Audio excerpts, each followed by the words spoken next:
I'm winning.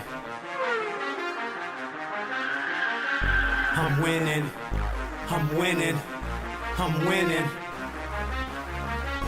I'm winning. I'm winning. Elevation Nation Conversations, God Body Sean. Alright, y'all, check. Elevation Nation Conversations, God Body Sean, I'm here. You know the drill, you know the routine. Hit that like, share, subscribe button. Drop a comment in the comment section. We still at it. Got a lot going on, so it's kind of hard getting to the channel and giving my take and my views on a lot of these topics. I got a lot going on, but we're gonna get back consistent with it. But this right here, these are the type of conversations or the topics I really don't like talking about or engaging in. It's a sad situation and it make no sense. This picture on the screen, I know everybody know who this is and everybody heard the story by now. It's that rapper Lil Durk. He's a rapper from Chicago, South Side. And this right here kind of hit home for me because I'm from Chicago. I'm from the west side of Chicago. I'm older than Durk. I didn't know how old Durk was because the way Durk raps and the way he carries and portrays himself in his videos and things like that, I don't really know, because I don't follow him or, listen to a lot of his music. I just kind of, if they happen to play it on the radio or if I see it in a video or something like that on, YouTube or something. But I don't really follow his career like that. But he's a lot older than I thought he was. Lil Durk is like 32 years old. And I just turned 50. But I was surprised when they arrested him and they said his age. I was like, damn, he's 32 years old. I didn't think he was that old. Like I say, for one, it's because the way he rap and what he talking about. He don't show a lot of growth or maturity, in the music that he do and the way he carry himself. And then also, as you can see in this picture right here, it look like he has a beard and a mustache, but he be shaving that shit off so he can look younger.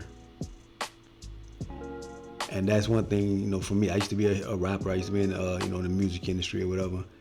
And that is the one thing about the music industry. They want you to look as young as you can for as long as you can.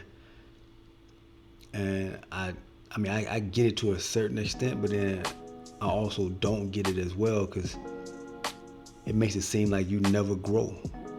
And it makes it seem like you're forever young, and that shit is not realistic. You got a lot of rappers, grown as hell, grown men, but they shaving their face and dyeing their beards and dyeing the grays so they can look younger and carry themselves younger. And I just never understood that mentality. I don't know, call me different, shit, call me weird or call me whatever, but that shit just never seemed real to me, or it seemed, I don't know, it just seemed weird to me that you don't want to, be who you are, your actual age. That's something that women do. Women like to portray themselves as being younger than what they are, and because their images are mainly based on beauty. But long story short is, I didn't know he was that age. And like I say, by me being 50, I'm not in his generation, so I was back in the music game 2000 to like 2000 and maybe 8. I was out there in LA and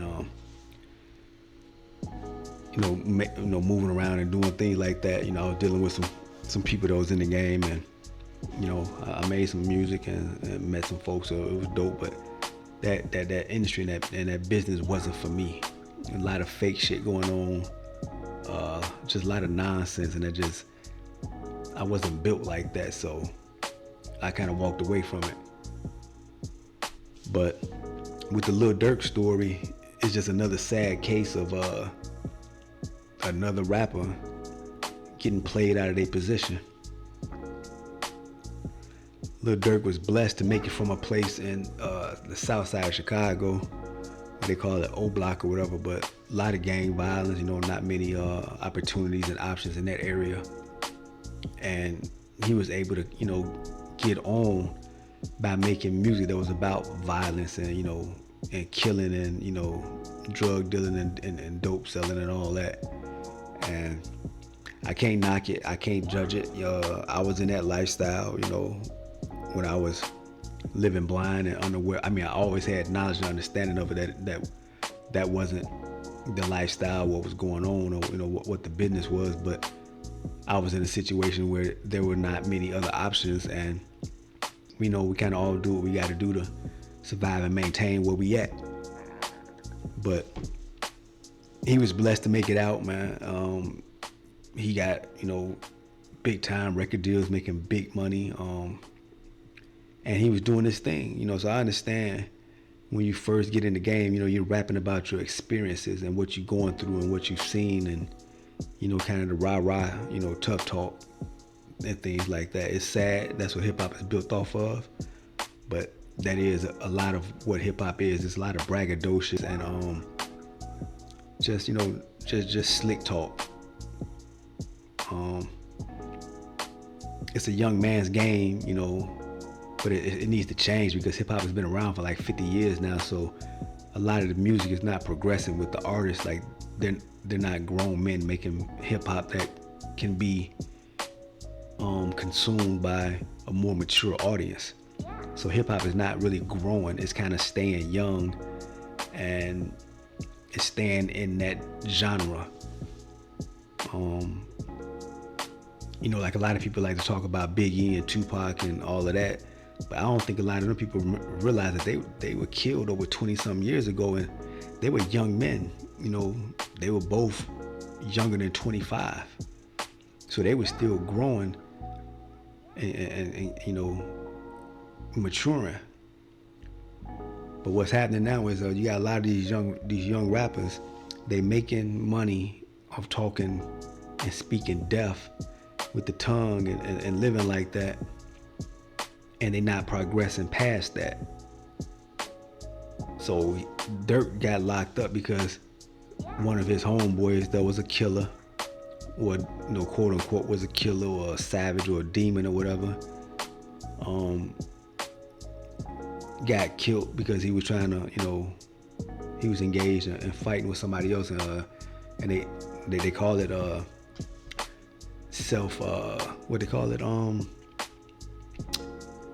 self-protecting, whatever, and he got murdered and he got killed. Self-defense. And so by that being Lil Durk's homie, Lil Durk let the internet and let people pump him up to kind of slide for Von. And when they say slide for Von, they basically mean ride on the folks that killed him. Now keep in mind, Lil Durk is 30-something years old. He's a multi-millionaire rapper. He just won a Grammy. And matter of fact, his father is an OG. His father was an OG. His father is my age. And his father was in the streets and gang banging and doing things like that, the same as I was doing back in the day. And his father did like maybe, I think, 20 years in prison or something like that. Hit that like, share, subscribe button. You dropping game. God, Body Sean. But his father was an OG.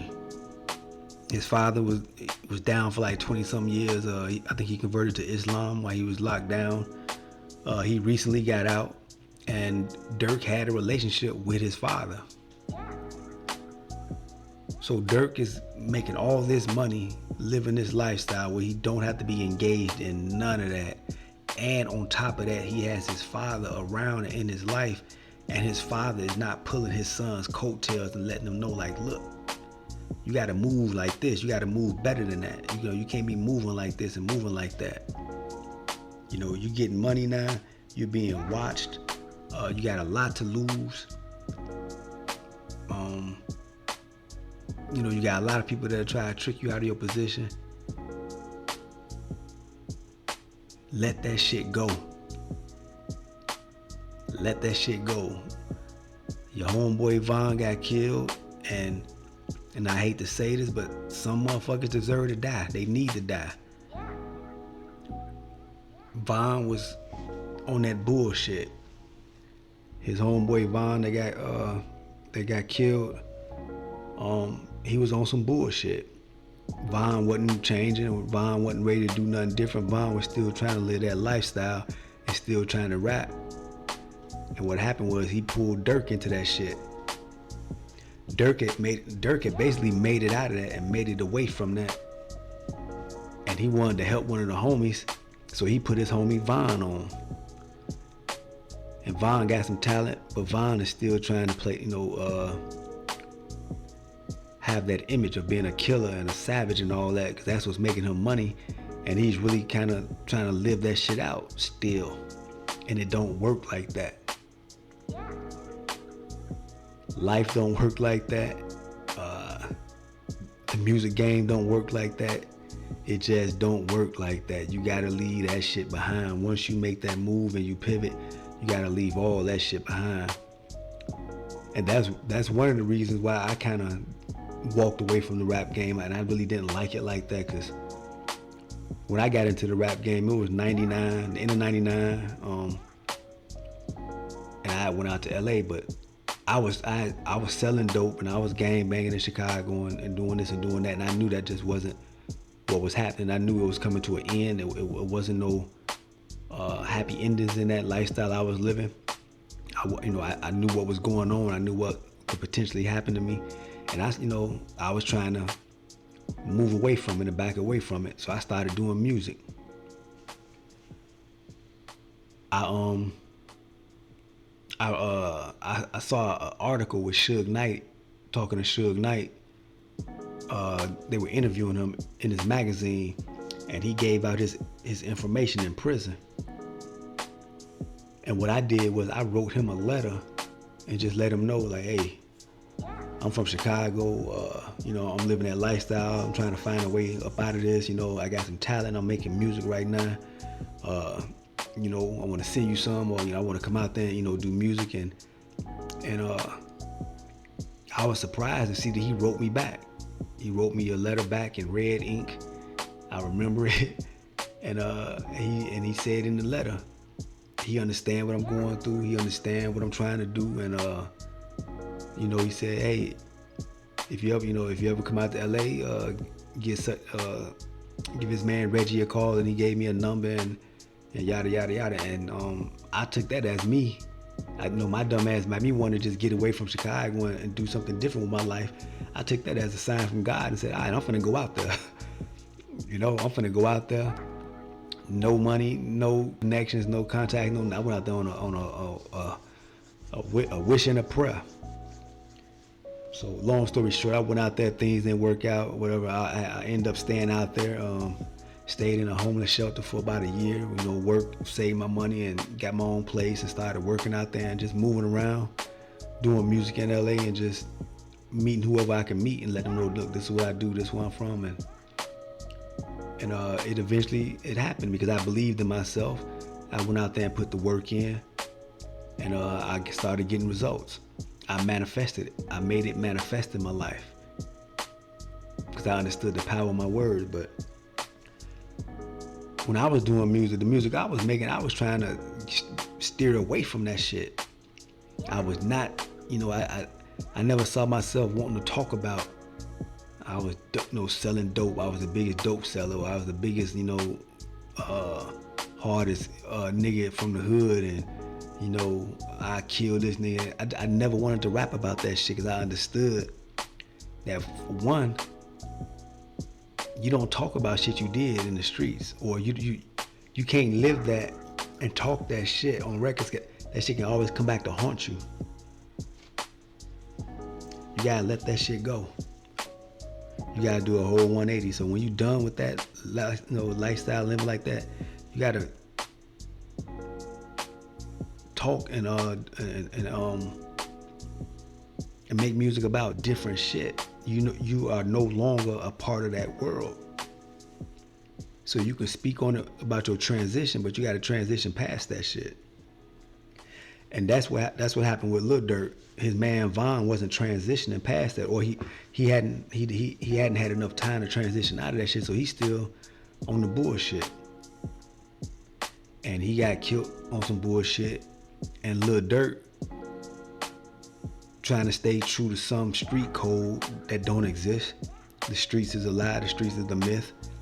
He felt he had to ride for his man Von to show that he gangster, or he about that. So he got niggas around him that really don't give a fuck about him because they the ones that told on him. So he got guys around him that I guess he put the word out that he want to get at the dude Quando Rondo, whatever, the ones that killed Von. He wanted to get at them because they the ones that killed his man. But he got guys around him that he trying to send off to do it. They wound up not doing it correctly, getting caught up, and now they telling on him. So now he in a position where he locked up, and he got his freedom took away from him and everything. He lost everything because he trying to stay true to the street code. That's crazy. And the sad part about it is his father was around him, and his father was not trying to head this off at the pass before he got this deep in it and tell his son, look, leave that shit alone. It don't work like that. Let that shit go. There's nothing you can do. And what's crazy is that situation kind of mirrors my situation that happened in my life. I had a cousin named Nino back in Chicago. Nino was gangster than a motherfucker. Nino, like I said, that was my first cousin. Very close. We were very close. But he had been in and out of prison, in and out of the boys' home all his life. And that's the only lifestyle that he knew. Was GD, gangbang in the streets. And he couldn't see himself doing nothing different, nothing else. And I look at it like, by me leaving and going to do music, I was trying to save him and get him up out of it. A lot of times I would try to, I would call him and we would talk, and I would try to get him to come out to LA or come down to Atlanta. Like, look, come do this music. You got more talent in this shit than I do. He was cold with it, but he never could see himself doing it. He never could see himself doing anything different than what he was doing. A lot of times I think I should have put my career on hold and invested in him, because I think it would have popped, because he was known in them streets. He was known, and he could have popped. But the thing is Nino was still living that lifestyle in that street. And what happened was, a guy that he had some beef with from years back, that he had, that he had shot up and did some things too. He had some beef with him, and then this is 10, 15 years later, that same dude snake him out and murder him. And when I got the word that the guy, his name Lidell, had murdered Nino, I was in Atlanta, and that just crushed me. That straight up crushed me. That damn near made me just say, man, fuck this music. Because I was really doing it so I can get on and get in the game, and I can go back and get him and get Nino and try to put him on. Kind of like the same thing that Lil Durk did. Lil Durk got on, and he went back to try to get his man that was still caught up in that life and put him on. So I look at it like I could have probably been in that same type of situation if I would have tried to seek revenge on the dude that, that killed Nino and did this and did that. I could have been in the same situation as Lil Durk. Threw my life away for some street shit, some bullshit that, hey, you live by the gun, you die by the gun, and that shit happens. I didn't want to see who wants to see their family or their homeboy, get murdered or killed or die? But I had to realize that, hey, he was still living that lifestyle. He knew the consequences of it. He knew the repercussions of it.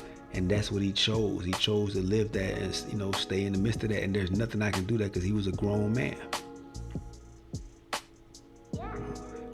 So I look at the Lil Durk situation as this is another case of young black men getting money, made a way out, got blessed to be in a position where they have, a little money, a little power, and they getting tricked out of their position. But I think he knew, or it was on his conscience, or I think he knew it was gonna come back to bite him, because he had recently, said he was done with gang banging. He was trying to change his music a little bit, but he really wasn't. He was still talking that, that popping that shit. He wasn't really trying to elevate and grow with the music. But he had converted to Islam, and he was trying to kind of clean up his image a little bit. I don't know if it was because he was really genuine about it, or if he was trying to hit it off at the pass, and try to make amends for what he had did or what he had put in motion by sending his man and them to get back on the guys that killed his homeboy. But for whatever reason it didn't work out, and he should have left that shit alone. And so when you sit and you look at this mugshot, you look at a man that's like, damn, like he looked lost. The look in his eyes and the expression and look on his face is just, it's sad. That shit is sad.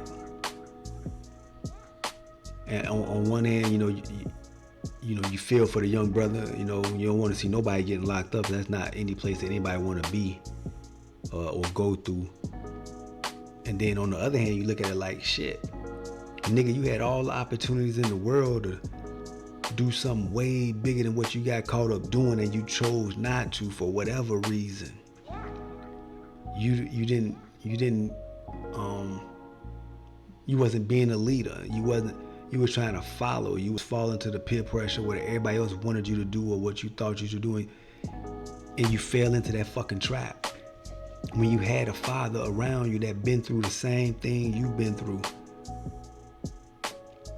And I don't know what the relationship is with him and his father, but there's no way in the world his father didn't see this coming or knew about any of this, and he didn't try to stop it, or maybe he did try to, and and Durk didn't let him. Because Durk is a grown man, he can do what he want to do.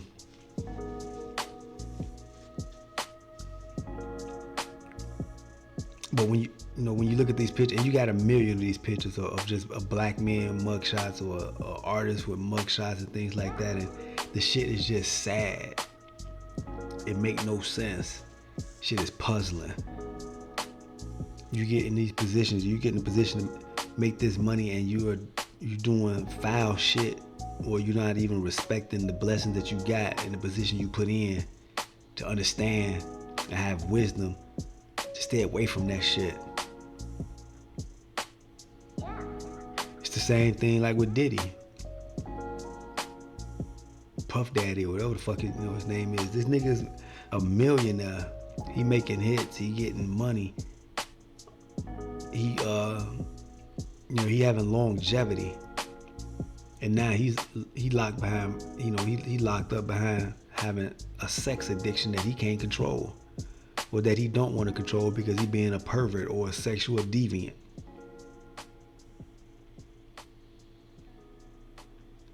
How many times is we gonna see black men falling for some bullshit? Falling for some dumb shit. Shit, you got Mystical. He was a rapper that was on some dumb shit. He raping women and committing sexual assaults. And I think he had 2 or 3 different chances to get his shit together and get his shit correct. And he fell to the wayside and fell victim to it.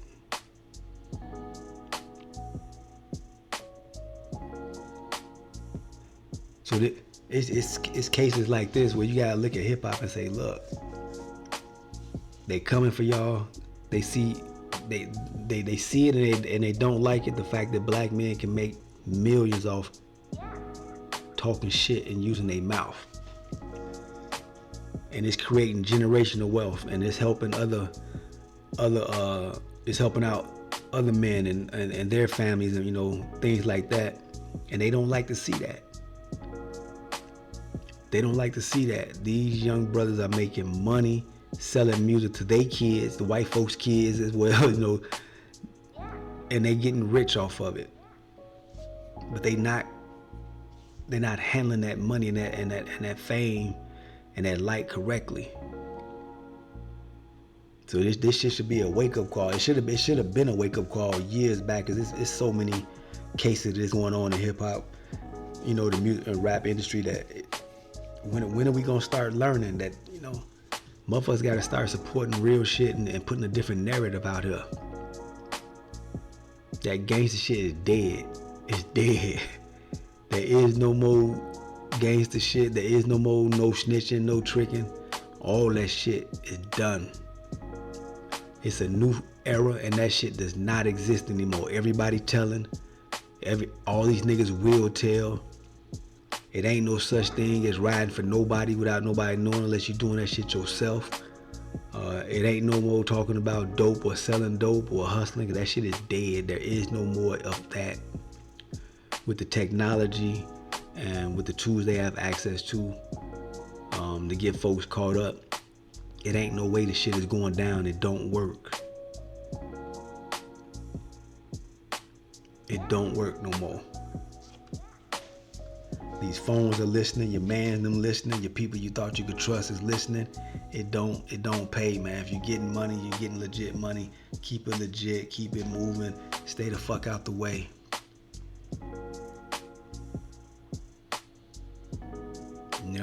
I'm hoping he didn't do this. I'm hoping he didn't try to set up a murder for hire, and I hope they ain't got no evidence on him, and I hope it come out that he didn't do it. His brother can get out, change that shit, and go another route.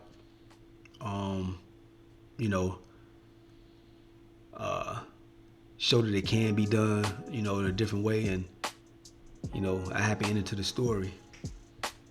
But we definitely gotta do something and move differently. We definitely got to. This is not working. I think we got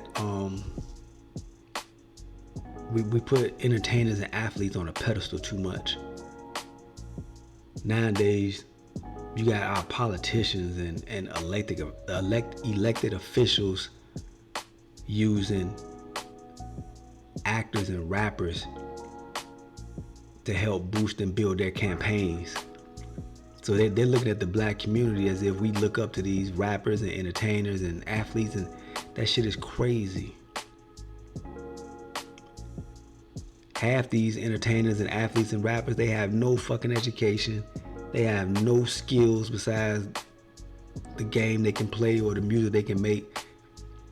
And these are the ones that the politicians are parading in front of us as if we're supposed to look up to them and follow them.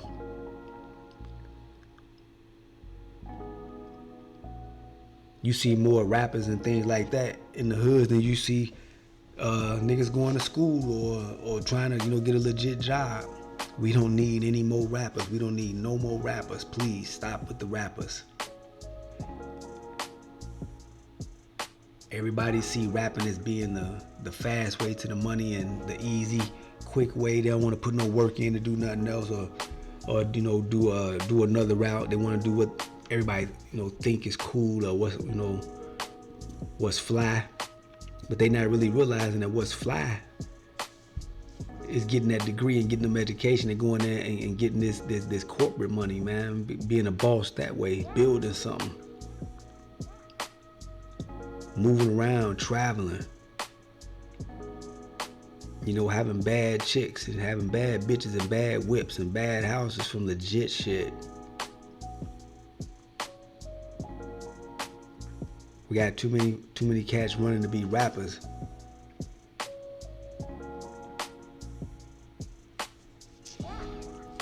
But I don't know. When I saw his story, I was just like, another one. And like I said, it just hit home. You know, him being a young dude from Chicago, gang banging. I could see myself, you know, in him. And I'm thank God that, you know, I chose and made wiser and better decisions and didn't end up down the road. And it definitely could have went that way. You know, it definitely could have went that way. You know, so let me know what y'all think, you know, in the comments. Leave a comment in the comment section, you know, how you feel about the Lil Durk situation. Did he, you know, what they say, you play stupid games, win stupid prizes. You know, did he play himself into this position? You know, was he tricked into this position, or is it not true? You know, or should he have had smarter and wiser people around him to kind of that could advise him? You know, that ain't the move. That ain't, you know, that ain't what needs. You know, that ain't the route. Shit, don't do that, young brother.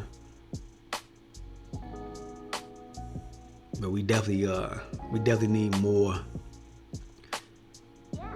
grown men, you know, telling real shit, dropping real game, instead of too many grown men trying to be young men and following the youngsters and looking young and acting young and talking young and thinking young. That shit, it don't get you nowhere. We got everything backwards now. We got the old heads listening to the young dudes, when the young dudes are supposed to be listening to the old heads. You know. But Elevation Nation Conversations, God Body Sean. Appreciate y'all for tapping in and rocking with me. Hit that like, share, subscribe. But like I said, drop a comment in the comment section. Let me know what you're thinking about the Lil Durk situation. You know, can you relate to it? You know, can you not relate to it? How you feel about it? You know, and I'm gonna check y'all on the next one. So I appreciate y'all for rocking with me. Peace.